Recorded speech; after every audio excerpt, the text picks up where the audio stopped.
ਸੰਗਤ ਟੈਲੀਵਿਜ਼ਨ ਦੇਖ ਰਹੇ ਸਮੂਹ ਸੰਗਤਾਂ ਦਾਸ ਦੀ ਫਤਿਹ ਪ੍ਰਵਾਨ ਕਰੋ ਜੀ। ਵਾਹਿਗੁਰੂ ਜੀ ਕਾ ਖਾਲਸਾ, ਵਾਹਿਗੁਰੂ ਜੀ ਕੀ ਫਤਿਹ। ਸੁਣੀ ਅਰਦਾਸ ਸੁਆਮੀ ਮੇਰਾ, ਸਰਬ ਕਲਾ ਬਣ ਆਈ। ਪ੍ਰਗਟ ਭਈ ਸਗਲੇ ਯੁਗ ਅੰਤਰ, ਗੁਰੂ ਨਾਨਕ ਕੀ ਵਡਿਆਈ। ਐਸੇ ਦੀਨ ਦਿਆਲ ਸਤਿਗੁਰੂ ਪਹਿਲੇ ਪਾਤਸ਼ਾਹ ਜਗਤ ਗੁਰੂ ਧੰਨ ਧੰਨ ਸਾਹਿਬ ਸ੍ਰੀ ਗੁਰੂ ਨਾਨਕ ਦੇਵ ਪਾਤਸ਼ਾਹ ਜੀ ਦਾ ਵਿਆਹ ਪੁਰਬ ਸਮੂਹ ਗੁਰੂ ਨਾਨਕ ਨਾਮ ਲੇਵਾ ਸਿੱਖ ਸੰਗਤਾਂ ਦੇਸ਼ ਵਿਦੇਸ਼ ਅੰਦਰ ਬਹੁਤ ਹੀ ਸ਼ਰਧਾ ਔਰ ਭਾਵਨਾ ਦੇ ਨਾਲ ਮਨਾ ਰਹੀਆਂ ਹਨ। ਸਤਿਗੁਰਾਂ ਦੇ ਪਾਵਨ ਦਰਬਾਰ ਵਿਖੇ ਨਤਮਸਤਕ ਹੋ ਕਰਕੇ ਸ਼ਰਧਾ ਦੇ ਫੁੱਲ ਭੇਟ ਕਰ ਰਹੀਆਂ ਹਨ। ਸਤਿਗੁਰਾਂ ਦੀਆਂ ਖੁਸ਼ੀਆਂ ਪ੍ਰਾਪਤ ਕਰ ਰਹੀਆਂ ਹਨ। ਸਤਿਗੁਰਾਂ ਦੇ ਇਸ ਮਹਾਨ ਪੁਰਬ ਨੂੰ ਮੁੱਖ ਰੱਖਦੇ ਹੋਏ ਅੱਜ ਸਾਡੇ ਨਾਲ ਹਨ ਸਤਿਗੁਰ ਸੱਚੇ ਪਾਤਸ਼ਾਹ ਜੀ ਦੇ ਧੰਨ ਧੰਨ ਬਾਬਾ ਦੀਪ ਸਿੰਘ ਜੀ, ਸ੍ਰੀ ਅੰਮ੍ਰਿਤਸਰ ਜੀ ਦੇ ਮੁੱਖ ਸੇਵਾਦਾਰ ਗ੍ਰੰਥੀ ਸਿੰਘ ਭਾਈ ਬਲਵਿੰਦਰ ਸਿੰਘ ਜੀ। ਆਓ ਇਹਨਾਂ ਦੇ ਨਾਲ ਵਿਚਾਰ ਕਰਦੇ ਹਾਂ ਔਰ ਜਾਣਦੇ ਹਾਂ ਇਸ ਇਤਿਹਾਸਕ ਪੁਰਬ ਬਾਰੇ। ਭਾਈ ਸਾਹਿਬ ਜੀ, ਵਾਹਿਗੁਰੂ ਜੀ ਕਾ ਖਾਲਸਾ, ਵਾਹਿਗੁਰੂ ਜੀ ਕੀ ਫਤਿਹ। ਭਾਈ ਸਾਹਿਬ ਜੀ, ਸਤਿਗੁਰਾਂ ਦਾ ਜੋ ਵਿਆਹ ਪੁਰਬ ਹੈ ਦੇਸ਼ ਵਿਦੇਸ਼ ਅੰਦਰ ਬਹੁਤ ਹੀ ਸ਼ਰਧਾ ਔਰ ਭਾਵਨਾ ਦੇ ਨਾਲ ਮਨਾਇਆ ਜਾ ਰਿਹਾ ਹੈ। ਸਿੱਖ ਸੰਗਤਾਂ ਅੱਜ ਸਤਿਗੁਰਾਂ ਦੇ ਪਾਵਨ ਦਰਬਾਰ ਅੰਦਰ ਨਤਮਸਤਕ ਹੋ ਰਹੀਆਂ ਹਨ। ਇਸ ਮਹਾਨ ਪੁਰਬ ਨੂੰ ਮੁੱਖ ਰੱਖਦੇ ਹੋਏ, ਸਤਿਗੁਰਾਂ ਦੇ ਇਸ ਵਿਆਹ ਪੁਰਬ ਨੂੰ ਮੁੱਖ ਰੱਖਦੇ ਹੋਏ ਸਿੱਖ ਸੰਗਤਾਂ ਦੇ ਨਾਲ ਇਸ ਪਾਵਨ ਇਤਿਹਾਸ ਬਾਰੇ ਜਾਣਕਾਰੀ ਸਾਂਝੀ ਕਰੋ ਜੀ। ਸਮੁੱਚੇ ਸਿੱਖ ਜਗਤ ਨੂੰ ਧੰਨ ਧੰਨ ਸਤਿਗੁਰੂ ਸ੍ਰੀ ਗੁਰੂ ਨਾਨਕ ਦੇਵ ਸਾਹਿਬ ਸੱਚੇ ਪਾਤਸ਼ਾਹ ਦੇ ਪਾਵਨ ਵਿਆਹ ਪੁਰਬ ਦੀਆਂ ਬੇਅੰਤ ਵਧਾਈਆਂ ਜੀ। ਸਾਰਾ ਜਗਤ ਧੰਨ ਗੁਰੂ ਨਾਨਕ ਸਾਹਿਬ ਮਹਾਰਾਜ ਸੱਚੇ ਪਾਤਸ਼ਾਹ ਜੀ ਦਾ ਪਾਵਨ ਵਿਆਹ ਪੁਰਬ ਬੜੀ ਸ਼ਰਧਾ ਔਰ ਭਾਵਨਾ ਦੇ ਨਾਲ ਮਨਾ ਰਿਹਾ ਹੈ। ਜਿੱਥੇ ਇਹ ਵਿਆਹ ਪੁਰਬ ਖਾਸ ਤੌਰ 'ਤੇ ਬਟਾਲੇ ਧਰਤੀ 'ਤੇ ਮਨਾਇਆ ਜਾਂਦਾ ਹੈ, ਉੱਥੇ ਜਿੱਥੇ ਵੀ ਧੰਨ ਗੁਰੂ ਨਾਨਕ ਸਾਹਿਬ ਮਹਾਰਾਜ ਸੱਚੇ ਪਾਤਸ਼ਾਹ ਜੀ ਨੂੰ ਪ੍ਰੇਮ ਕਰਨ ਵਾਲੇ, ਜਿਨ੍ਹਾਂ ਦੇ ਹਿਰਦੇ ਦੇ ਅੰਦਰ ਧੰਨ ਗੁਰੂ ਨਾਨਕ ਸਾਹਿਬ ਮਹਾਰਾਜ ਦੇ ਪ੍ਰਤੀ ਸ਼ਰਧਾ ਹੈ, ਭਾਵਨਾ ਹੈ, ਉਹ ਇਸ ਦਿਹਾੜੇ ਨੂੰ ਬੜੀ ਸ਼ਰਧਾ ਔਰ ਭਾਵਨਾ ਦੇ ਨਾਲ ਮਨਾਉਂਦੇ ਨੇ। ਧੰਨ ਗੁਰੂ ਨਾਨਕ ਸਾਹਿਬ ਸੱਚੇ ਪਾਤਸ਼ਾਹ ਜੀ, ਜਿਨ੍ਹਾਂ ਨੇ 1469 ਦੇ ਅੰਦਰ ਰਾਏ ਭੋਏ ਦੀ ਤਲਵੰਡੀ, ਜਿਹਨੂੰ ਆਪਾਂ ਨਨਕਾਣਾ ਸਾਹਿਬ ਕਹਿੰਦੇ ਹਾਂ, ਉਸ ਜਗ੍ਹਾ 'ਤੇ ਸੱਚੇ ਪਾਤਸ਼ਾਹ ਜੀ ਨੇ ਇਸ ਜਗਤ ਜਲੰਧਰ ਨੂੰ ਠਾਰਨ ਲਈ ਅਵਤਾਰ ਧਾਰਿਆ। ਧੰਨ ਗੁਰੂ ਨਾਨਕ ਸਾਹਿਬ ਸੱਚੇ ਪਾਤਸ਼ਾਹ ਜੀ ਇੱਕ ਵਿਆਹ ਦੀ ਜੋ ਇਹ ਪ੍ਰੀਤ ਆ, ਵੇਖੋ ਆਪਾਂ 3 ਗੁਰੂ ਸਾਹਿਬਾਨ ਦਾ ਆਨੰਦ ਕਾਰਜ ਖਾਸ ਤੌਰ 'ਤੇ ਮਨਾਉਂਦੇ ਹਾਂ। ਇੱਕ ਤਾਂ ਧੰਨ ਗੁਰੂ ਨਾਨਕ ਸਾਹਿਬ ਸੱਚੇ ਪਾਤਸ਼ਾਹ ਜਦੋਂ ਬਟਾਲੇ ਧਰਤੀ 'ਤੇ ਮਨਾਇਆ ਜਾਂਦਾ ਹੈ। ਇੱਕ ਧੰਨ ਗੁਰੂ ਅਰਜਨ ਦੇਵ ਸਾਹਿਬ ਸੱਚੇ ਪਾਤਸ਼ਾਹ 5ਵੇਂ ਪਾਤਸ਼ਾਹ ਜੀ ਦਾ ਜੋ ਮਾਓ ਦੀ ਧਰਤੀ 'ਤੇ ਮਨਾਇਆ ਜਾਂਦਾ ਹੈ। ਔਰ ਤੀਸਰਾ 10ਵੇਂ ਪਾਤਸ਼ਾਹ ਸਾਹਿਬ ਸ੍ਰੀ ਗੁਰੂ ਗੋਬਿੰਦ ਸਿੰਘ ਸਾਹਿਬ ਮਹਾਰਾਜ ਜੀ ਦਾ ਵਿਆਹ ਪੁਰਬ, ਜੋ ਸਿੱਖ ਸੰਗਤਾਂ ਬੜੀ ਸ਼ਰਧਾ ਭਾਵਨਾ ਦੇ ਨਾਲ ਅਨੰਦਪੁਰ ਸਾਹਿਬ ਤੋਂ ਚੱਲ ਕੇ ਔਰ ਬਰਾਤ ਦੇ ਰੂਪ ਵਿੱਚ ਗੁਰੂ ਕੇ ਲਾਹੌਰ ਪਹੁੰਚਦੀਆਂ ਨੇ। ਇਹ 3 ਗੁਰੂ ਸਾਹਿਬਾਨ ਦਾ ਜੋ ਵਿਆਹ ਪੁਰਬ ਆ, ਸਿੱਖ ਜਗਤ ਬੜੀ ਸ਼ਰਧਾ ਭਾਵਨਾ ਦੇ ਨਾਲ ਮਨਾਉਂਦਾ ਹੈ। ਵੇਖੋ ਪੁਰਾਤਨ ਸਮੇਂ ਦੌਰਾਨ ਜੋ ਵਿਆਹ ਦੀ ਰੀਤ ਸੀ, ਇਹ ਉਹਨਾਂ ਦੇ ਪੁਰਾਤਨ ਜੋ ਸਨਾਤਨ ਧਰਮ ਸੀ ਉਹਦੇ ਅਨੁਸਾਰ ਕੀਤੀ ਜਾਂਦੀ ਸੀ। ਧੰਨ ਗੁਰੂ ਨਾਨਕ ਸਾਹਿਬ ਮਹਾਰਾਜ ਜਦੋਂ ਇਹ ਸੰਸਾਰ 'ਚ ਆਏ, ਉਸ ਸਮੇਂ ਇਸ ਹਿੰਦੁਸਤਾਨ ਦੀ ਧਰਤੀ ਦੀ ਜੋ ਧਾਰਮਿਕ, ਸਮਾਜਿਕ ਔਰ ਆਰਥਿਕ ਹਾਲਤ ਬੜੀ ਡਾਵਾਡੋਲ ਸੀ। ਸੱਚੇ ਪਾਤਸ਼ਾਹ ਜੀ ਇਸ ਜੋ ਧਰਤੀ 'ਤੇ ਆਏ, ਉਸ ਸਮੇਂ ਇੱਕ ਤਾਂ ਜੋ ਮੁੱਖ ਧਰਮ ਇੱਕ ਮੁਸਲਮਾਨ ਧਰਮ ਔਰ ਇੱਕ ਸਨਾਤਨ ਮਤ ਹਿੰਦੂ ਧਰਮ ਜਿਹਨੂੰ ਆਪਾਂ ਕਹਿੰਦੇ ਹਾਂ, ਇਹਨਾਂ ਦੇ ਵਿੱਚ ਬੜੀ ਕਸ਼ਮਕਸ਼ ਚੱਲਦੀ ਸੀ।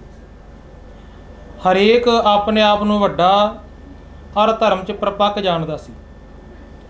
ਮਿਸਾਲ ਦੇ ਤੌਰ 'ਤੇ ਹਿੰਦੂ ਵੀਰ ਕਹਿੰਦੇ ਸੀ ਕਿ ਕੇਵਲ ਪਰਮੇਸ਼ਰ ਦੀ ਪ੍ਰਾਪਤੀ ਸਾਨੂੰ ਹੋ ਸਕਦੀ, ਹੋਰ ਰਾਹ ਹੀ ਕੋਈ ਨਹੀਂ।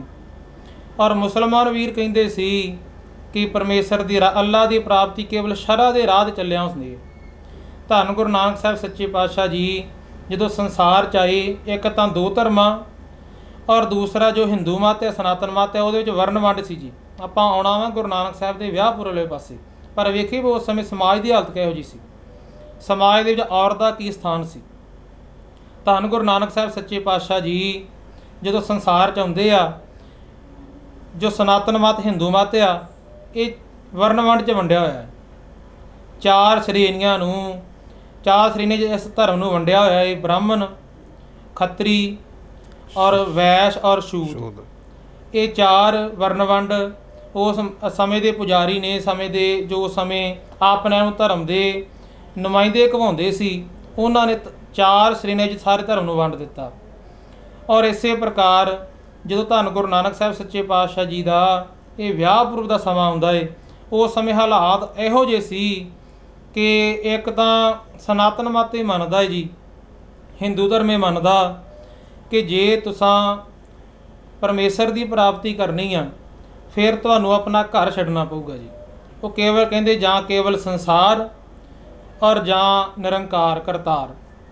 ਉਹ ਕਹਿੰਦੇ ਉਹਨਾਂ ਦੀ ਫਿਲਾਸਫੀ ਇਹ ਵੀ ਗ੍ਰਹਿਸਥ ਧਰਮ 'ਚ ਰਹਿੰਦੇ ਆ ਪਰਮੇਸ਼ਰ ਦੀ ਪ੍ਰਾਪਤੀ ਨਹੀਂ ਹੋ ਸਕਦੀ।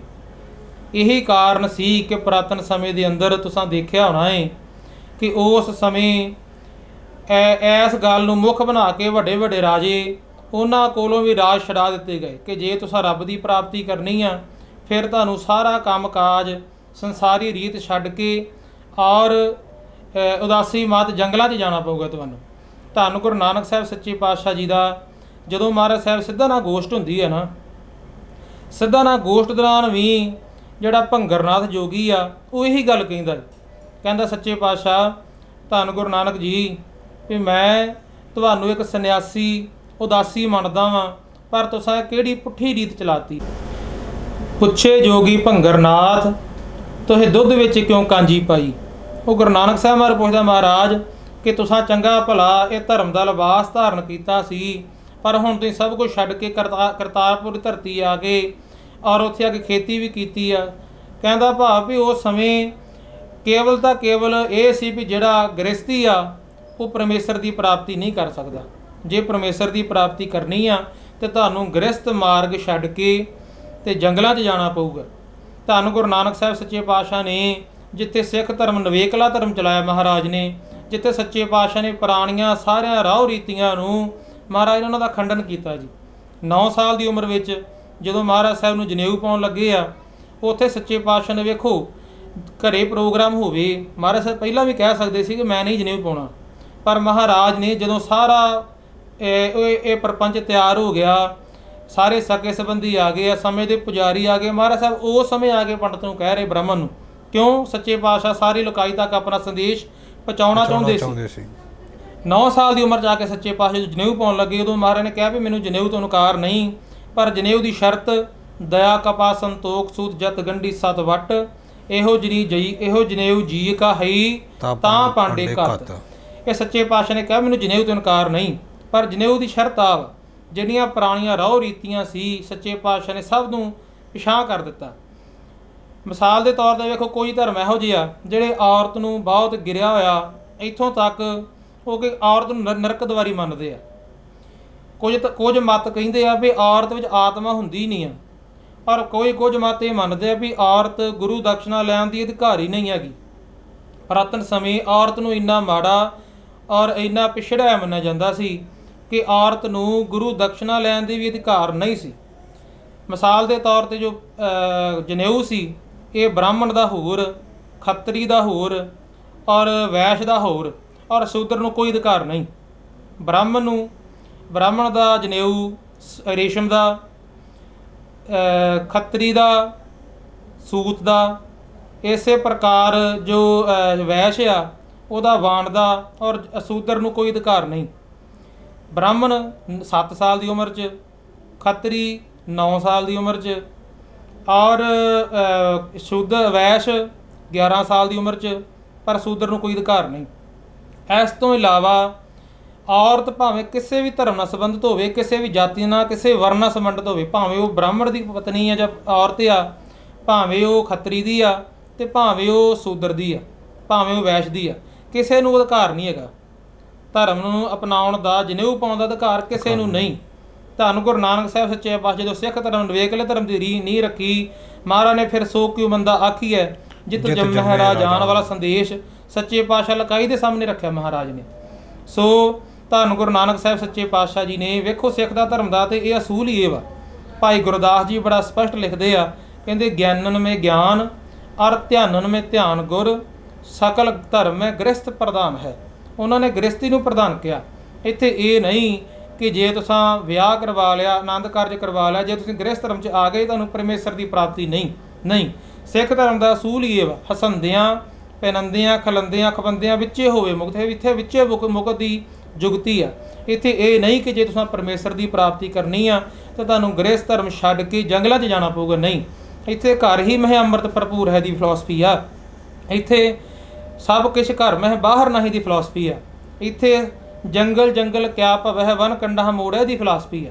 ਮਹਾਰਾਜ ਸਾਹਿਬ ਕਹਿੰਦੇ ਕਿ ਜੇ ਤੁਸੀਂ ਪਰਮੇਸ਼ਰ ਦੀ ਪ੍ਰਾਪਤੀ ਕਰਨੀ ਆ ਤੇ ਜੰਗਲਾਂ 'ਚ ਨਾ ਜਾਓ, ਆਪਣੇ ਘਰ ਰਹਿ ਕੇ, ਹਾਂ ਪਰ ਘਰ ਵਿੱਚ ਰਹਿ ਕੇ ਜਿਵੇਂ ਮਰਗਾਬੀ ਪਾਣੀ ਵਿੱਚ ਰਹਿ ਕੇ ਵੀ ਪਾਣੀ ਤੋਂ ਉਹਦੇ ਪਖੰਭ ਨਹੀਂ ਭਿੱਜਦੇ, ਉਹ ਨਿਰਲੇਪ ਆ। ਮਹਾਰਾਜ ਕਹਿੰਦੇ ਗ੍ਰਹਿਸਥ 'ਚ ਰਹੋ ਪਰ ਯਤਨ ਕਰਨਾ ਵਾ ਗੁਰਮੰਤਰ ਔਰ ਮੂਲ ਮੰਤਰ ਦਾ ਅਭਿਆਸ ਰਹੀ ਐਸ ਜੋ ਸੰਸਾਰ ਦਾ ਜੋ ਕਾਲਖ ਆ ਉਹ ਤੋਂ ਬਚਣ ਦਾ ਯਤਨ ਕਰਨਾ।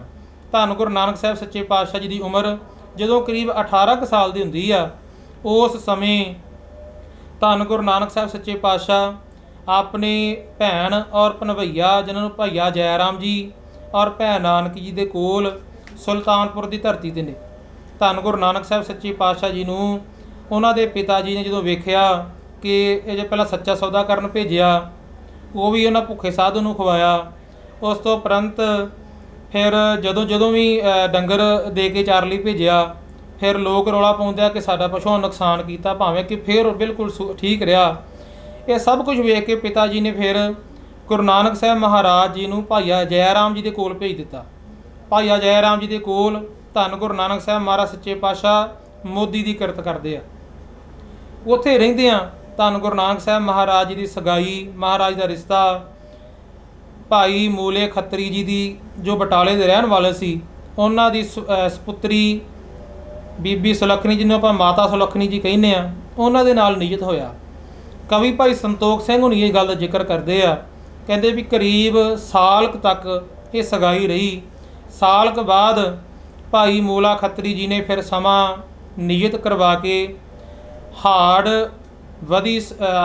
ਸੁਦੀ 7ਵੀਂ ਇਹ ਦੀ ਨਿਯਤ ਕਰਵਾ ਕੇ ਰਸਾਈ ਚਿੱਠੀ ਲਿਖ ਕੇ ਇੱਕ ਬ੍ਰਾਹਮਣ ਦੇ ਹੱਥ ਭਾਈਆ ਜੈ ਰਾਮ ਜੀ ਨੂੰ ਸੁਲਤਾਨਪੁਰ ਦੀ ਧਰਤੀ 'ਤੇ ਭੇਜਦੇ ਆ। ਪੁਰਾਤਨ ਸਮੇਂ ਇਹ ਰੀਤ ਸੀ ਜੀ। ਪੁਰਾਤਨ ਸਮੇਂ ਕਹਿ ਲਓ ਵੀ ਲਾਗੀ ਜਾਂ ਬ੍ਰਾਹਮਣ ਇਹ ਰਿਸ਼ਤੇ ਕਰਵਾਉਂਦੇ ਔਰ ਕਰਦੇ ਹੁੰਦੇ ਲੈ ਕੇ ਜਾਣਾ ਜਾਂ ਕੋਈ ਚਿੱਠੀ ਦੇਣੀ ਆ ਜੀ। ਜਿਵੇਂ ਅੱਜ ਕੱਲ੍ਹ ਦੀ ਰੀਤ ਹੈ ਵੀ ਅੱਜ ਕੱਲ੍ਹ ਵੀ ਸਾਈ ਚਿੱਠੀ ਆਉਂਦੀ, ਪਰ ਇਹ ਕੇਵਲ ਫਾਰਮੈਲਿਟੀ ਆ ਕਿ ਕੇਵਲ ਦਿਹਾੜੀ ਕੁ ਪਹਿਲਾਂ ਸਾਈ ਚਿੱਠੀ ਆ ਜਾਂਦੀ ਹੈ ਸਗਨ ਵਾਲੇ ਦਿਨ। ਪਰ ਉਸ ਸਮੇਂ ਇਹ ਕਈ ਦਿਨ ਪਹਿਲਾਂ ਜਾਂ ਐਵੇਂ ਕਹਿ ਲਓ ਵੀ ਕਈ ਮਹੀਨੇ ਪਹਿਲਾਂ ਇਹ ਸਾਈ ਚਿੱਠੀ ਭੇਜ ਦਿੱਤੀ ਜਾਂਦੀ ਸੀ, ਦਿਨ ਨਿਯਤ ਕਰਕੇ ਔਰ ਸਾਈ ਚਿੱਠੀ ਭੇਜ ਦਿੱਤੀ ਜਾਂਦੀ ਸੀ ਕਿ ਆਹ ਦਿਨ ਆਪਾਂ ਵਿਆਹ ਲਈ ਨਿਯਤ ਕੀਤਾ ਹੈ।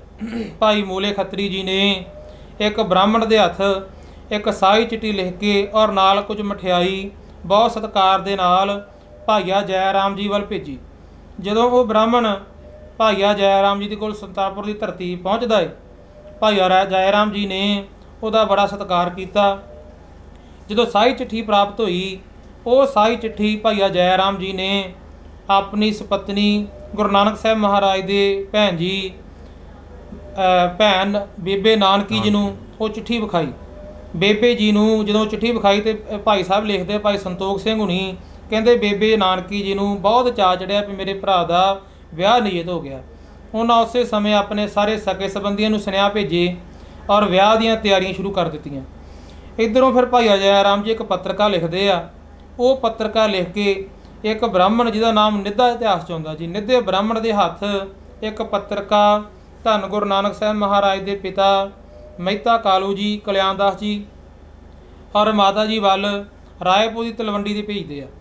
ਜਦੋਂ ਉਹ ਨਿੱਧੇ ਨਾਮ ਦਾ ਬ੍ਰਾਹਮਣ ਧੰਨ ਗੁਰੂ ਨਾਨਕ ਸਾਹਿਬ ਸੱਚੇ ਪਾਤਸ਼ਾਹ ਜੀ ਦੇ ਪਿੰਡ ਪੁਰਾਣੇ ਰਾਏਪੁਰ ਦੀ ਤਲਵੰਡੀ ਪਹੁੰਚਦਾ ਏ ਔਰ ਜਾ ਕੇ ਉਹ ਪੱਤਰਕਾ ਜਿਹਦੇ ਵਿੱਚ ਭਾਈਆ ਜੈ ਰਾਮ ਜੀ ਨੇ ਵਿਆਹ ਦੀ ਜੋ ਤਰੀਕ ਨਿਯਤ ਕਰਕੇ ਭੇਜੀ ਹੋਈ ਆ ਉਹ ਲਿਖ ਕੇ ਭੇਜੀ ਔਰ ਨਾਲ ਕੁਝ ਮਠਿਆਈ ਇਹ ਭੇਜੀ ਜੀ।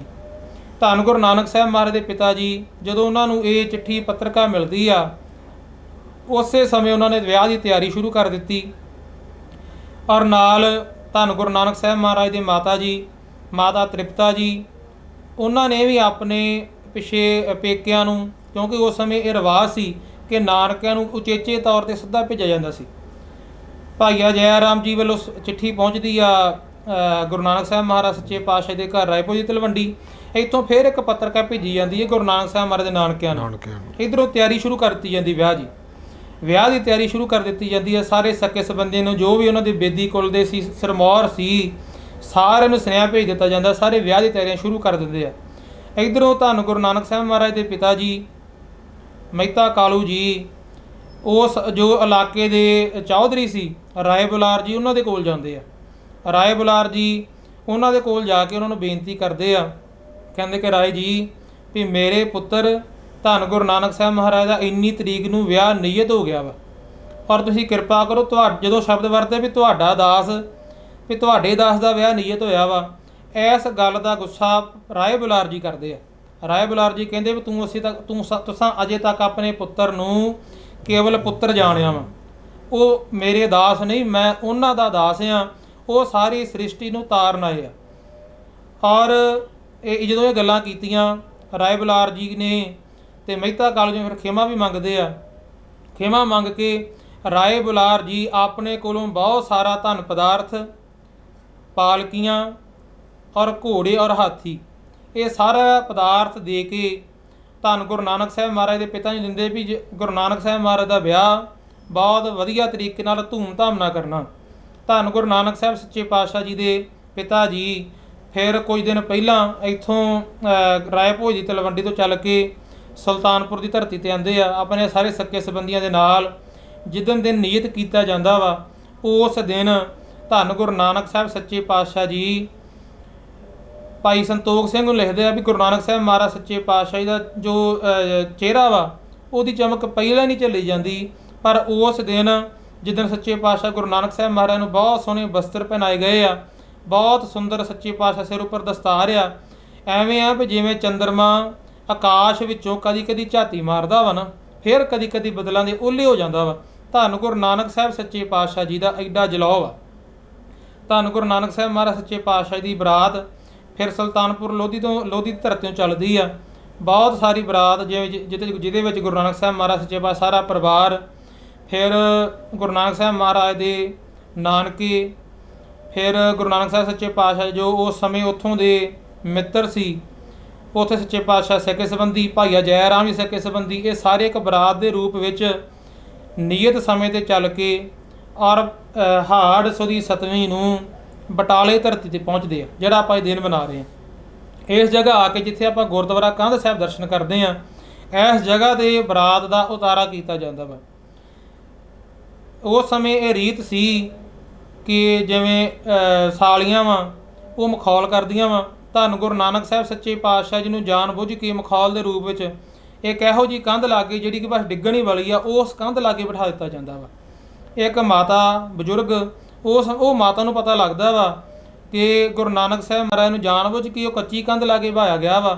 ਉਹ ਮਾਤਾ ਚੱਲ ਕੇ ਗੁਰੂ ਨਾਨਕ ਸਾਹਿਬ ਮਹਾਰਾਜ ਦੇ ਕੋਲ ਆਉਂਦੀ ਨੇ। ਉਹ ਮਾਤਾ ਕਹਿੰਦੀ ਕਿ ਲਾਲ ਜੀ ਵੀ ਇਹ ਕੰਧ ਦੇ ਨੇੜੇ ਤੁਹਾਨੂੰ ਜਾਣ ਬੁੱਝ ਕੇ ਬਿਠਾਇਆ ਗਿਆ ਵਾ, ਤੁਸੀਂ ਕੰਧ ਤੋਂ ਥੋੜ੍ਹਾ ਪਾਸੇ ਹੋ ਕੇ ਬਹਿ ਜਾਓ। ਗੁਰੂ ਨਾਨਕ ਸਾਹਿਬ ਸੱਚੇ ਪਾਤਸ਼ਾਹ ਬਚਨ ਕਰਦੇ ਕਿ ਮਾਤਾ ਭੋਲੀਏ, ਇਹ ਕੰਧ ਸਾਡੇ ਵਿਆਹ ਦੀ ਨਿਸ਼ਾਨੀ ਆ, ਔਰ ਇਹ ਕੰਧ ਜੁਗਾਂ ਤੱਕ ਨਹੀਂ ਢਹਿਣੀ, ਭਾਵੇਂ ਇਹਨੂੰ ਕੋਈ ਲੱਖਾਂ ਧੱਕੇ ਮਾਰੀ ਜਾਵੇ, ਇਹ ਕੰਧ ਜੁਗਾਂ ਤੱਕ ਨਹੀਂ ਢਹਿਣੀ। ਇਹੋ ਜਿਹੇ ਬਚਨ ਸੱਚੇ ਪਾਤਸ਼ਾਹ ਕਰਦੇ ਆ। ਫਿਰ ਧੰਨ ਗੁਰੂ ਨਾਨਕ ਸਾਹਿਬ ਮਹਾਰਾਜ ਆਨੰਦ ਕਾਰਜ ਲਈ ਚੱਲਦੇ ਆ ਜੀ। ਜਿੱਥੇ ਗੁਰਦੁਆਰਾ ਕੰਧ ਸਾਹਿਬ ਆ, ਉਸ ਤੋਂ ਕੇਵਲ 100 ਮੀਟਰ ਦੀ ਦੂਰੀ 'ਤੇ ਗੁਰੂ ਨਾਨਕ ਸਾਹਿਬ ਮਹਾਰਾਜ ਜਿਹੜਾ ਸਹੁਰਾ ਘਰ ਆ, ਮਾਤਾ ਸੁਲੱਖਣੀ ਜੀ ਦਾ ਪੇਕਾ ਘਰ, ਜਿੱਥੇ ਅੱਜ ਗੁਰਦੁਆਰਾ ਡੇਰਾ ਸਾਹਿਬ ਸੁਸ਼ੋਭਿਤ ਹੈ ਜੀ, ਉਸ ਜਗ੍ਹਾ 'ਤੇ ਆ ਕੇ ਮਹਾਰਾਜ ਸਾਹਿਬ ਦੇ ਵਿਆਹ ਦੀ ਆਨੰਦ ਕਾਰਜ ਦੀ ਇਹ ਰੀਤ ਸ਼ੁਰੂ ਕੀਤੀ ਜਾਂਦੀ ਹੈ। ਪੁਰਾਤਨ ਸਮੇਂ ਇਹ ਰੀਤ ਸੀ ਕਿ ਅੱਗ ਦੇ ਦੁਆਲੇ ਫੇਰੇ ਲੈ ਕੇ 7 ਫੇਰੇ ਲੈ ਕੇ ਔਰ ਵਿਆਹ ਦੀ ਸੰਪੂਰਨਤਾ ਕੀਤੀ ਜਾਂਦੀ ਸੀ। ਪਰ ਧੰਨ ਗੁਰੂ ਨਾਨਕ ਸਾਹਿਬ ਸੱਚੇ ਪਾਤਸ਼ਾਹ ਨੇ, ਜਿੱਥੇ ਮਹਾਰਾਜ ਨੇ ਸਾਰੇ ਪਖੰਡਾਂ ਦਾ ਖੰਡਨ ਕੀਤਾ ਔਰ ਇੱਕ ਨਵੀਂ ਰੀਤੀ ਚਲਾਈ ਸੱਚੇ ਪਾਤਸ਼ਾਹ ਨੇ, ਇੱਥੇ ਧੰਨ ਗੁਰੂ ਨਾਨਕ ਸਾਹਿਬ ਮਹਾਰਾਜ ਜਦੋਂ ਪਹੁੰਚਦੇ ਆ, ਉਸ ਸਮੇਂ ਦੇ ਜੋ ਬ੍ਰਾਹਮਣ ਆ ਉਹ ਵੇਦੀਆਂ ਬਣਾ ਕੇ ਔਰ ਉਹਨਾਂ ਦਾ ਫੁਰਨਾ ਜਿਵੇਂ ਅੱਗੇ ਸੀਗਾ ਕਿ ਵੇਦੀ ਦੁਆਲੇ ਅੱਗ ਦੁਆਲੇ ਲਾਵਾਂ ਲੈ ਕੇ ਤੇ ਵਿਆਹ। ਗੁਰੂ ਨਾਨਕ ਸਾਹਿਬ ਸੱਚੇ ਪਾਤਸ਼ਾਹ ਇੱਥੇ ਆ ਕੇ ਫਿਰ ਵਚਨ ਕਰਦੇ, ਮਹਾਰਾਜ ਕਹਿੰਦੇ ਵੀ ਮੈਂ ਕਿਸੇ ਨੂੰ ਕਿਰਤ ਨਾਲ ਨਹੀਂ ਕਰਤੀ ਨਾਲ ਜੋੜਨ ਆਇਆ ਵਾਂ। ਮਹਾਰਾਜ ਕਹਿੰਦੇ ਵੀ ਜਿਹੜੀ ਆਗਿਆ ਇਹ ਕਿਰਤ ਆ, ਜਿਹੜਾ ਕਰਤਾ ਉਹ ਅਕਾਲ ਪੁਰਖ ਵਾਹਿਗੁਰੂ ਸ਼ਬਦ ਰੂਪ ਆ। ਉੱਥੇ ਫਿਰ ਪ੍ਰਿੰਸੀਪਲ ਸਤਬੀਰ ਸਿੰਘ ਹੁਣੀ ਆਪਣੀ ਪੁਸਤਕ ਪੂਰਨ ਸੱਚ ਭਰੇ, ਮੈਂ ਜ਼ਿਕਰ ਤਾਂ ਕੀਤਾ ਮੁੱਖ ਪੁਸਤਕ ਦਾ ਵੀ ਕੋਈ ਪੁੱਛ ਲੈਂਦਾ ਵੀ ਇਹ ਕਿੱਥੇ ਜ਼ਿਕਰ ਹੈ। ਭਾਈ ਪ੍ਰਿੰਸੀਪਲ ਸਤਬੀਰ ਸਿੰਘ ਹੁਣੀ ਉਸ ਪੁਸਤਕ ਵਿੱਚ ਜ਼ਿਕਰ ਕਰਦੇ ਆ ਕਿ ਧੰਨ ਗੁਰੂ ਨਾਨਕ ਸਾਹਿਬ ਸੱਚੇ ਪਾਤਸ਼ਾਹ ਨੇ ਫਿਰ ਅੱਗ ਦੁਆਲੇ ਲਾਵਾਂ ਨਹੀਂ ਜੀ ਲਈਆਂ।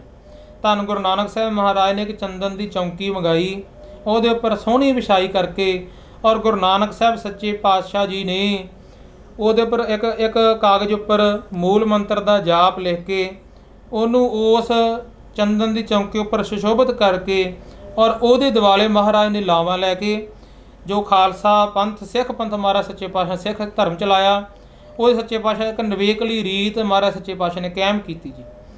ਧੰਨ ਗੁਰੂ ਨਾਨਕ ਸਾਹਿਬ ਮਹਾਰਾਜ ਸੱਚੇ ਪਾਤਸ਼ਾਹ ਆਨੰਦ ਕਾਰਜ ਜਿਹੜਾ ਆਪਾਂ ਸਿੱਖ ਸੰਗਤਾਂ 'ਚ ਬੜੀ ਸ਼ਰਧਾ ਔਰ ਭਾਵਨਾ ਦੇ ਨਾਲ ਦੇਸ਼ਾਂ ਔਰ ਵਿਦੇਸ਼ਾਂ, ਜਿੱਥੇ ਖਾਸ ਤੌਰ 'ਤੇ ਬਟਾਲੇ ਧਰਤੀ 'ਤੇ, ਉੱਥੇ ਜਿੱਥੇ ਜਿੱਥੇ ਵੀ ਗੁਰੂ ਨਾਨਕ ਸਾਹਿਬ ਮਹਾਰਾਜ ਗੁਰੂ ਨਾਨਕ ਨਾਮ ਲੇਵਾ ਸਿੱਖ ਬੈਠਾ ਵਾ, ਉਹ ਧੰਨ ਗੁਰੂ ਨਾਨਕ ਸਾਹਿਬ ਮਹਾਰਾਜ ਸੱਚੇ ਪਾਤਸ਼ਾਹ ਜੀ ਦਾ ਵਿਆਹ ਪੁਰਬ ਬੜੀ ਸ਼ਰਧਾ, ਬੜੀ ਭਾਵਨਾ ਔਰ ਬੜੀ ਅਕੀਦਤ ਨਾਲ ਮਨਾ ਰਿਹਾ ਜੀ। ਧੰਨ ਗੁਰੂ ਨਾਨਕ ਸਾਹਿਬ ਮਹਾਰਾਜ ਸੱਚੇ ਪਾਤਸ਼ਾਹ ਜੀ ਨੇ ਜੋ ਅੱਜ ਦਾ ਦਿਨ ਇਹ ਮਹਾਰਾਜ ਆਨੰਦ ਕਾਰਜ ਹੁੰਦੇ ਆ, ਔਰ ਸੱਚੇ ਪਾਤਸ਼ਾਹ ਫਿਰ ਜਿਵੇਂ ਸਮਾਜ ਦੇ ਰਾਹ ਰੀਤੀਆਂ, ਪਰ ਇਸ ਆਨੰਦ ਕਾਰਜ ਦੀ ਇਸ ਵਿਆਹ ਦੀ ਰੀਤੀ ਤੋਂ ਗੁਰੂ ਸਾਹਿਬ ਨੇ ਨਿਵੇਕਲੀ ਰੀਤ ਤੋਰੀ, ਜਿਹਨੂੰ ਫਿਰ ਗੁਰੂ ਰਾਮਦਾਸ ਸਾਹਿਬ ਮਹਾਰਾਜ ਨੇ ਚੌਥੇ ਰੂਪ 'ਚ ਆ ਕੇ ਗੁਰੂ ਨਾਨਕ ਦੇ ਮਹਾਰਾਜ ਨੇ ਲਾਵਾਂ ਦਾ ਪਾਠ ਸੱਚੇ ਪਾਤਸ਼ਾਹ ਨੇ ਫਿਰ ਰਚ ਕੇ ਲਾਵਾਂ ਰਚ ਕੇ ਸੱਚੇ ਪਾਤਸ਼ਾਹ ਨੇ ਫਿਰ ਸੱਚੇ ਪਾਤਸ਼ਾਹ ਨੇ ਬਿਲਕੁਲ ਮੋਹਰ ਲਾਤੀ ਮਹਾਰਾਜ ਸਾਹਿਬ ਨੇ ਜੀ। ਮਹਾਰਾਜ ਕਹਿ ਵੀ ਜਿਵੇਂ ਗੁਰੂ ਸਾਹਿਬ ਕਿਹਾ ਵੀ ਹਾਂ ਨਾ ਹਮ ਹਿੰਦੂ ਨਾ ਮੁਸਲਮਾਨ, ਵੀ ਸਾਡੇ ਰਾਹ ਰੀਤੀਆਂ ਵੱਖਰੀਆਂ, ਸਾਡੀ ਰਹਿਣੀ ਬਹਿਣੀ ਕਹਿਣੀ ਸਹਿਣੀ ਇਹ ਸਭ ਤੋਂ ਨਿਵੇਕਲੀ ਆ, ਅਸੀਂ ਸਭ ਤੋਂ ਵੱਖਰੇ ਹਾਂ। ਜਿਵੇਂ ਭਾਈ ਗੁਰਦਾਸ ਜੀ ਲਿਖਦੇ ਆ, ਨਾਨਕ ਨਿਰਮਲ ਪੰਥ ਚਲਾਇਆ, ਨਿਰਮਲ ਪੰਥ ਵੱਖਰਾ ਪੰਥ ਚਲਾਇਆ ਗੁਰੂ ਨਾਨਕ ਸਾਹਿਬ ਮਹਾਰਾਜ ਨੇ, ਇਹਦੀਆਂ ਰਾਹ ਰੀਤੀਆਂ ਵੀ ਬਾਕੀ ਧਰਮਾਂ ਨਾਲੋਂ ਵੱਖਰੀਆਂ ਵਾ। ਸੱਚੇ ਪਾਤਸ਼ਾਹ ਨੇ ਅੱਜ ਦੇ ਦਿਨ ਇਹ ਮਹਾਰਾਜ ਸਾਹਿਬ ਦਾ ਆਨੰਦ ਕਾਰਜ, ਮਹਾਰਾਜ ਸਾਹਿਬ ਦੇ ਵਿਆਹ ਇਹ ਬਟਾਲੇ ਧਰਤੀ। ਸੋ ਭਾਈ ਸਾਹਿਬ ਜੀ, ਬਾਣੀ ਦਾ ਫਰਮਾਨ ਜਿੱਥੇ ਜਾਏ ਬਹੇ ਮੇਰਾ ਸਤਿਗੁਰੂ, ਸੋ ਥਾਨ ਸੁਹਾਵਾ ਰਾਮ ਰਾਜੇ। ਧੰਨ ਹਨ ਉਹ ਜੀਵ ਜੰਤੂ, ਧੰਨ ਹਨ ਉਹ ਰਿਸ਼ਤੇਦਾਰ, ਧੰਨ ਉਹ ਮਨੁੱਖ ਜਿਨ੍ਹਾਂ ਨੇ ਸਤਿਗੁਰਾਂ ਦੇ ਇਸ ਮਹਾਨ ਪੁਰਬ ਵਿੱਚ ਵਿਆਹ ਪੁਰਬ ਵਿੱਚ ਹਿੱਸਾ ਲਿਆ ਔਰ ਸਤਿਗੁਰਾਂ ਦੇ ਪਾਵਨ ਚਰਨਾਂ ਦਾ ਨਿੱਘ ਮਾਣਿਆ। ਅੱਜ ਵੀ ਉਹ ਧਰਤੀ ਉਹ ਅਸਥਾਨ ਜੋ ਹੈ ਪੂਜਣ ਯੋਗ ਹੈ, ਜਿੱਥੇ ਬਾਬਾ ਪੈਰ ਧਰੈ ਪੂਜਾ ਆਸਣ ਥਾਪਣ ਸੋਆ। ਸੋ ਸਤਿਗੁਰ ਸੱਚੇ ਪਾਤਸ਼ਾਹ ਜੀ ਦੇ ਇਸ ਮਹਾਨ ਵਿਆਹ ਪੁਰਬ 'ਤੇ ਜੋ ਸੰਗਤਾਂ ਨੂੰ ਆਪ ਜੀ ਇੱਕ ਸਿੱਖ ਕੌਮ ਨੂੰ ਔਰ ਅੱਜ ਦੀ ਜੋ ਨੌਜਵਾਨੀ ਹੈ ਉਸ ਨੂੰ ਕੋਈ ਸੰਦੇਸ਼ ਦੇਣਾ ਚਾਹੋਗੇ? ਧੰਨ ਗੁਰੂ ਨਾਨਕ ਸਾਹਿਬ ਸੱਚੇ ਪਾਤਸ਼ਾਹ ਜੀ ਜਿਨ੍ਹਾਂ ਨੇ ਇੱਕ ਤਾਂ ਨਿਵੇਕਲਾ ਧਰਮ ਔਰ ਨਿਵੇਕਲੀ ਰਾਹ ਰੀਤੀ ਤੋਰੀ, ਸੋ ਮਹਾਰਾਜ ਸੱਚੇ ਪਾਤਸ਼ਾਹ ਦੇ ਵਿਆਹ ਆਨੰਦ ਕਾਰਜ ਤੋਂ ਵਿਆਹ ਪੁਰਬ ਤੋਂ ਸਾਨੂੰ ਸਭ ਤੋਂ ਪਹਿਲੀ ਸਿੱਖਿਆ ਇਹ ਮਿਲਦੀ ਆ। ਵੇਖੋ ਅੱਜ ਕੱਲ੍ਹ ਦੇ ਵਿਆਹਾਂ 'ਚ ਬੜੀ ਗਿਰਾਵਟ ਆ ਗਈ ਹੈ ਜੀ। ਜੋ ਪਹਿਲਾਂ ਸਿੱਖ ਧਰਮ ਦੀ ਰੀਤੀ ਸੀ, ਅਸੀਂ ਉਸ ਰੀਤੀ ਨੂੰ ਛੱਡ ਕੇ ਤੇ ਜਿਹੜੀ ਰੀਤੀ ਸੱਚੇ ਪਾਤਸ਼ਾਹ ਨੇ ਸਾਨੂੰ ਕੱਢਿਆ, ਅਸੀਂ ਫਿਰ ਉਧਰਲੇ ਪਾਸੇ ਤੁਰਦੇ ਜਾਂਦੇ ਹਾਂ। ਮਿਸਾਲ ਦੇ ਤੌਰ 'ਤੇ ਵਿਆਹ ਤੋਂ ਕਈ ਦਿਨ ਪਹਿਲਾਂ ਤੁਸੀਂ ਵੇਖਿਆ ਵੀ ਬੈਂਗਲ ਸੈਰਮਨੀ ਹੁੰਦੀ ਆ, ਰਿੰਗ ਸੈਰਮਨੀ ਹੁੰਦੀ ਆ। ਅਸਲ 'ਚ ਸਾਡੀਆਂ ਰੀਤੀਆਂ ਨਹੀਂ, ਇਹ ਈਸਾਈ ਧਰਮ ਦੀਆਂ ਰੀਤੀਆਂ ਵਾ। ਰਿੰਗ ਸੈਰਮਨੀ ਇਹ ਸਾਡੇ ਧਰਮ 'ਚ ਨਹੀਂ। ਉਸ ਤੋਂ ਇਲਾਵਾ ਫਿਰ ਵਿਆਹ ਸਮੇਂ ਤੁਸੀਂ ਵੇਖਿਆ ਵੀ ਜੈਮਾਲਾ ਇਹ ਹਿੰਦੂ ਧਰਮ ਦੀ ਰੀਤੀ ਹੈ। ਇਹਨਾਂ ਰਾਹ ਰੀਤੀਆਂ ਵਿੱਚੋਂ ਸੱਚੇ ਪਾਤਸ਼ਾਹ ਨੇ ਕਿਰਪਾ ਕਰਕੇ ਸਾਨੂੰ ਬਾਹਰ ਕੱਢਿਆ, ਪਰ ਅਸੀਂ ਅੱਜ ਫੋਕੇ ਵਿਖਾਵੇ ਕਰਕੇ ਫਿਰ ਉਧਰਲੇ ਪਾਸੇ ਤੁਰਦੇ ਜਾਂਦੇ ਹਾਂ। ਗੁਰੂ ਨਾਨਕ ਸਾਹਿਬ ਸੱਚੇ ਪਾਤਸ਼ਾਹ ਨੇ ਸਾਨੂੰ ਐਸ ਫੋਕੇ ਵਿਖਾਵੇ ਤੋਂ ਬਚਾ ਕੇ ਔਰ ਬਿਲਕੁਲ ਸੱਚੇ ਪਾਤਸ਼ਾਹ ਨੇ ਸਾਦਾ ਤਰੀਕੇ ਨਾਲ ਵਿਆਹ ਕਰਨਾ ਸੱਚੇ ਪਾਤਸ਼ਾਹ ਉਪਦੇਸ਼ ਸੰਦੇਸ਼ ਸਾਨੂੰ ਸੱਚੇ ਪਾਤਸ਼ਾਹ ਨੇ ਸਾਨੂੰ ਦਿੱਤਾ ਜੀ। ਇੱਕ ਤਾਂ ਦੂਸਰੇ ਧਰਮਾਂ ਦੇ ਰੀਸ, ਜਿਵੇਂ ਪਹਿਲਾਂ ਮੈਂ ਬੇਨਤੀ ਕਰ ਦਿੱਤੀ ਹੈ, ਔਰ ਦੂਸਰਾ ਨਾਲ ਇੱਕ ਇਹ ਵੀ ਜਦੋਂ ਵਿਆਹ ਹੁੰਦਾ ਵਾ, ਇੱਕ ਉਸ ਸਮੇਂ ਜੋ ਰਿਸ਼ਤੇਦਾਰ ਮਿੱਤਰ ਘਰਾਂ 'ਚ ਆਉਂਦੇ ਆ, ਉਹਨਾਂ ਦੀ ਪਹਿਲੀ ਮੰਗ ਹੁੰਦੀ ਆ ਨਸ਼ਾ। ਨਸ਼ਾ ਕਿਸੇ ਵੀ ਰੂਪ 'ਚ ਹੋਵੇ, ਭਾਵੇਂ ਉਹ ਸ਼ਰਾਬ ਦੇ ਰੂਪ 'ਚ ਹੋਵੇ, ਭਾਵੇਂ ਕਿਸੇ ਵੀ ਰੂਪ 'ਚ ਹੋਵੇ। ਧੰਨ ਗੁਰੂ ਨਾਨਕ ਸਾਹਿਬ ਸੱਚੇ ਪਾਤਸ਼ਾਹ ਜੀ ਨੇ ਜਿੱਥੇ ਮਹਾਰਾਜ ਜੀ ਨੇ ਇੱਕ ਨਵੀਂ ਰਾਹ ਰੀਤੀ ਦਿੱਤੀ, ਉੱਥੇ ਸੱਚੇ ਪਾਤਸ਼ਾਹ ਸਿੱਖਾਂ ਨੂੰ ਕੋਈ ਸਿੱਖਿਆ ਵੀ ਦਿੱਤੀ ਸੱਚੇ ਪਾਤਸ਼ਾਹ ਨੇ ਕਿ ਸਿੱਖ ਨੇ ਕਿਸ ਰਾਹ ਰੀਤੀ ਅਨੁਸਾਰ ਤੁਰਨਾ। ਸੋ ਮਹਾਰਾਜ ਦੇ ਆਨੰਦ ਕਾਰਜ ਤੋਂ ਵਿਆਹ ਪੁਰਬ ਸਾਨੂੰ ਸਿੱਖਿਆ ਮਿਲਦੀ ਆ ਵੀ ਇੱਕ ਤਾਂ ਬਿਲਕੁਲ ਵਿਆਹ ਵਿੱਚ ਨਸ਼ੇ ਦੀ ਵਰਤੋਂ ਨਾ ਕੀਤੀ ਜਾਵੇ। ਦੂਸਰਾ ਗੁਰੂ ਸਾਹਿਬ ਦਾ ਇਹ ਉਪਦੇਸ਼ ਹੈ ਸਾਨੂੰ, ਇਹ ਹੁਕਮ ਹੈ ਸਾਨੂੰ ਕਿ ਜਦੋਂ ਵਿਆਹ ਕਰਨਾ ਵਾ ਉਦੋਂ ਇਹ ਨਹੀਂ ਕਿ ਮਾੜੇ ਚੰਗੇ ਗਾਣੇ ਲਾ ਕੇ, ਨਹੀਂ, ਉਦੋਂ ਕੇਵਲ ਤਾਂ ਕੇਵਲ ਗੁਰਮਤਿ ਦੀ ਰਹੁ ਰੀਤੀ ਅਨੁਸਾਰ ਬਿਲਕੁਲ ਸਾਦਾ ਗੁਰਮਤਿ ਦੇ ਧਾਰਨੀ ਹੋ ਕਰਕੇ ਔਰ ਇਸ ਅਸੂਲਾਂ ਦਾ ਗੁਰੂ ਸਾਹਿਬ ਦੇ ਉਪਦੇਸ਼ ਦਾ ਪਾਲਣ ਕਰਕੇ ਵਿਆਹ ਪੁਰਬਾਂ ਨੂੰ ਸੰਪੂਰਨ ਕੀਤਾ ਜਾਵੇ ਔਰ ਸਤਿਗੁਰਾਂ ਦੇ ਉਪਦੇਸ਼ ਤੇ ਧਾਰਨੀ ਹੋ ਕੇ ਸਤਿਗੁਰੂ ਸੱਚੇ ਪਾਤਸ਼ਾਹ ਜੀ ਦੀਆਂ ਖੁਸ਼ੀਆਂ ਪ੍ਰਾਪਤ ਕੀਤੀਆਂ ਜਾਣ। ਜੀ। ਔਰ ਤੀਸਰਾ, ਇੱਕ ਧੰਨ ਗੁਰੂ ਨਾਨਕ ਸਾਹਿਬ ਮਹਾਰਾਜ ਸੱਚੇ ਪਾਤਸ਼ਾਹ ਦੇ ਵੀ ਸਾਨੂੰ ਸਿੱਖਿਆ ਮਿਲਦੀ ਆ ਕਿ ਫਾਲਤੂ ਖਰਚਾ। ਵੇਖੋ, ਪੰਜਾਬ ਦੀ ਕਿਸਾਨੀ, ਖਾਸ ਤੌਰ ਤੇ ਪੰਜਾਬ ਕਿਸਾਨੀ ਪ੍ਰਧਾਨ ਸੂਬਾ ਵਾ। ਇੱਕ ਤਾਂ ਕਿਸਾਨਾਂ ਦਾ ਲੱਕ ਸਰਕਾਰੀ ਨੀਤੀਆਂ ਟੁੱਟ ਗਿਆ ਜੀ, ਜਿਹਦੇ ਕਰਕੇ ਜਿਹੜੇ ਕਿਸਾਨ ਆ ਖੁਦਕੁਸ਼ੀਆਂ ਦੇ ਰਾਹ ਪੈ ਗਏ ਆ। ਔਰ ਦੂਸਰਾ, ਇਹਦੇ ਲਈ ਕੇਵਲ ਸਰਕਾਰਾਂ ਹੀ ਜ਼ਿੰਮੇਵਾਰ ਨਹੀਂ, ਇਹਦੇ ਲਈ ਅਸੀਂ ਵੀ ਜ਼ਿੰਮੇਵਾਰ ਹਾਂ। ਵਿਆਹ ਉੱਤੇ ਲੱਖਾਂ ਰੁਪਏ ਖਰਚ ਦੇਣੇ ਇਹ ਕੋਈ ਬਹੁਤੀ ਸਿਆਣਪ ਨਹੀਂ। ਸਿਰਫ ਉਹਨਾਂ ਕੁ ਜਿੰਨੇ ਕੁ ਨਾਲ ਕੰਮ ਚੱਲ ਸਕਦਾ, ਜਿੰਨੇ ਨਾਲ ਕੇਵਲ ਗੁਰਮਤਿ ਦੀਆਂ ਰਾਹ ਰੀਤੀਆਂ ਸੱਚੇ ਪਾਤਸ਼ਾਹ ਨੇ, ਵੇਖੋ ਇਹ ਲਿਖਿਆ ਵੀ ਤੁਸੀਂ ਪੜ੍ਹਿਆ ਹੋਊਗਾ, ਸਾਦਾ ਵਿਆਹ ਸਾਦੇ ਭੋਗ, ਨਾ ਕਰਜ਼ਾ ਨਾ ਚਿੰਤਾ ਰੋਗ। ਇਵੇਂ ਹੀ ਆ ਜੀ। ਬਿਲਕੁਲ ਅਸੀਂ ਵਿਆਹਾਂ 'ਤੇ ਇੰਨਾ ਕੁ ਜ਼ਿਆਦਾ ਖਰਚਾ ਕਰ ਦਿੰਦੇ ਹਾਂ ਔਰ ਮੁੜ ਕੇ ਉਹ ਕਰਜ਼ਾ ਲਾਉਣ ਲੱਗਿਆਂ ਕਈ ਸਾਲ ਲੰਘ ਜਾਂਦੇ ਆ। ਸੋ ਇਹ ਦੋਵਾਂ ਧਿਰਾਂ ਨੂੰ ਬੈਠ ਕੇ ਬਿਲਕੁਲ ਜਿਵੇਂ ਸੱਚੇ ਪਾਤਸ਼ਾਹ ਹੁਕਮ ਹੈ, ਬਿਲਕੁਲ ਸਾਦਾ ਵਿਆਹ ਔਰ ਨਸ਼ੇ ਤੋਂ ਮੁਕਤ ਔਰ ਬਿਨਾਂ ਵਿਖਾਵੇ ਤੋਂ ਗੁਰਮਤਿ ਦੀ ਰਾਹ ਰੀਤੀ, ਦੂਸਰੇ ਅਨ ਧਰਮ ਦੀਆਂ ਰੀਤਾਂ ਦਾ ਤਿਆਗ ਕਰਕੇ ਸਤਿਗੁਰੂ ਸਾਹਿਬ ਦੇ ਰਾਹ 'ਤੇ ਚੱਲ ਕੇ, ਬਸ ਇਹੀ ਮਹਾਰਾਜ ਸੱਚੇ ਪਾਤਸ਼ਾਹ ਉਪਦੇਸ਼ ਔਰ ਸੰਦੇਸ਼ ਹੈ ਜੀ। ਭਾਈ ਬਲਵਿੰਦਰ ਸਿੰਘ ਜੀ ਮੁੱਖ ਸੇਵਾਦਾਰ ਗ੍ਰੰਥੀ ਸਾਹਿਬਾਨ ਗੁਰਦੁਆਰਾ ਬਾਬਾ ਦੀਪ ਸਿੰਘ ਜੀ ਸ਼ਹੀਦਗੰਜ ਸ੍ਰੀ ਅੰਮ੍ਰਿਤਸਰ ਤੋਂ, ਜਿਨ੍ਹਾਂ ਨੇ ਬਹੁਤ ਹੀ ਵਿਸਤਾਰ ਦੇ ਨਾਲ ਧੰਨ ਗੁਰੂ ਨਾਨਕ ਸਾਹਿਬ ਜੀ ਦੇ ਵਿਆਹ ਪੁਰਬ ਔਰ ਉਹਨਾਂ ਦੇ ਸੰਸਾਰਿਕ ਆਗਮਨ ਦੌਰਾਨ ਜੀਵਨ ਕਾਲ ਔਰ ਸਾਰੇ ਹੀ ਸੰਸਾਰ ਅੰਦਰ ਜੋ ਸਮੇਂ ਦੇ ਅਨੁਸਾਰ ਵਿਆਹ ਪੁਰਬਾਂ 'ਤੇ ਬੇਕੀਮਤੀ ਜੋ ਬੇਲੋੜਾ ਖਰਚਾ ਹੋ ਰਿਹਾ, ਉਸ 'ਤੇ ਵਿਸਤਾਰ ਦੇ ਨਾਲ ਚਾਨਣਾ ਪਾਇਆ ਹੈ। ਸਾਧ ਸੰਗਤ ਜੀ, ਅੱਜ ਲੋੜ ਹੈ ਸਤਿਗੁਰਾਂ ਦੇ ਉਪਦੇਸ਼ ਦੇ ਧਾਰਨੀ ਬਣ ਕੇ ਇਹ ਲੋਕ ਸੁਖੀਏ ਪਰਲੋਕ ਸੁਹੇਲੇ, ਨਾਨਕ ਹਰ ਪ੍ਰਭ ਆਪੇ ਮੇਲੇ, ਇਹਨਾਂ ਸਤਰਾਂ ਦੇ ਧਾਰਨੀ ਬਣ ਕੇ ਸਤਿਗੁਰ ਸੱਚੇ ਪਾਤਸ਼ਾਹ ਜੀ ਦੀਆਂ ਖੁਸ਼ੀਆਂ ਪ੍ਰਾਪਤ ਕਰੀਏ। ਮੈਨੂੰ ਦਿਓ ਇਜਾਜ਼ਤ। ਵਾਹਿਗੁਰੂ ਜੀ ਕਾ ਖਾਲਸਾ, ਵਾਹਿਗੁਰੂ ਜੀ ਕੀ ਫਤਿਹ।